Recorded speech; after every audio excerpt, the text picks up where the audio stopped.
Okay, video 3 of developmental psychology. We're going to be talking about some developmental theories in cognitive development today. So, cognitive development is the development of people's thought processes.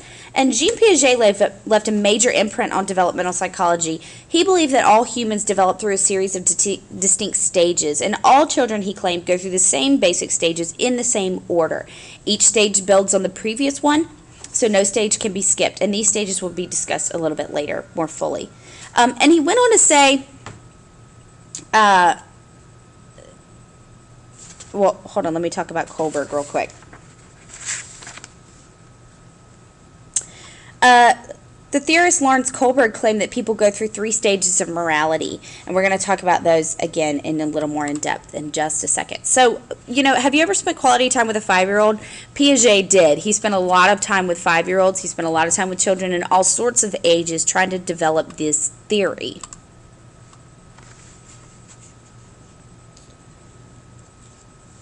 Piaget went on to say that people move on to the next stage using schemas. And a schema is a mental representation that helps one organize and interpret information. And he also said that children create schemas as they adapt to their environment. For example, young children often form a schema to help them understand that the world stands for objects.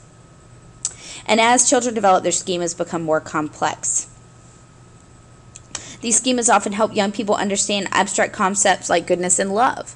He also believed that human beings use what we call assimilation and accommodation to organize new information into our schemas. Assimilation is the process by which new information is placed into categories that already exist, and accommodation is change brought on by new information. And we're going to talk more about what these mean. So, I'm sorry. I'm going to go back. For Piaget's stages, he said that the sensory motor stage is the first stage, and this is the infant's mental activity and schemas dealing with sensory functions, including seeing and hearing. And this stage ends when a child can form what we would call a mental representation. And it's also characterized by what we call object permanence, which means that simply stated means that when they drop something, they realize that it didn't just disappear, that gravity took it down to the floor. They don't understand gravity, but they understand that it didn't just go away. If you cover something up with a blanket, infants in the sensory motor stage believe that it's gone. Once they start realizing that they can pull that blanket off and that object is still there, that's object permanence. So this is I would take a quick second and pause this video and go ahead and get this down real quick. Go ahead and copy this chart into your notes, because this is a good stages of development chart.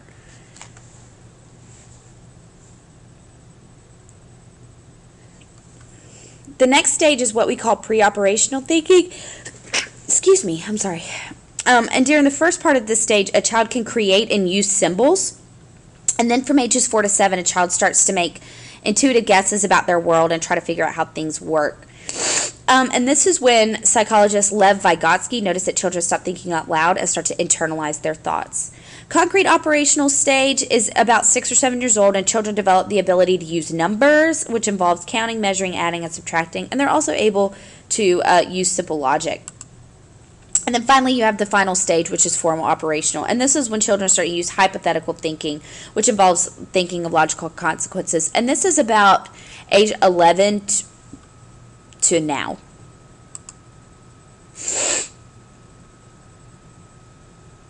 Formal operational, again, usually starts during adolescent. And also during this time, people start to develop more advanced morality.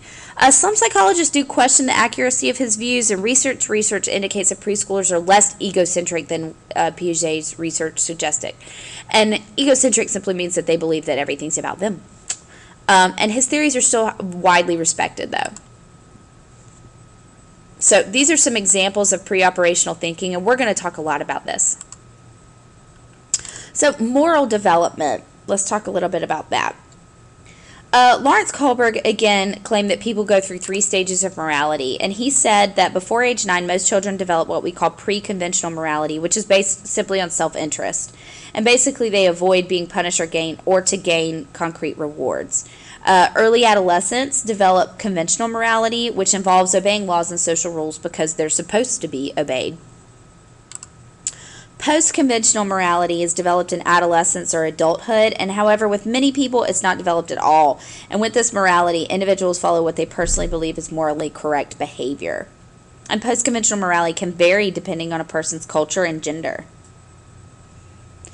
There's a lot of bias in Kohlberg's theory towards males, people have noticed. However, that doesn't mean that it's not relevant for everybody. So again, I would pause and go ahead and get this down because you do need to know Kohlberg's stages of moral development. And I like this little cartoon. And basically, in conclusion of our childhood portion of developmental psych, it's just important to know that fetuses and infants face different developmental challenges in different parts of the world. However, we do have numerous things that infants all over the world do the same. So we are, we're the human race, and we all develop the same.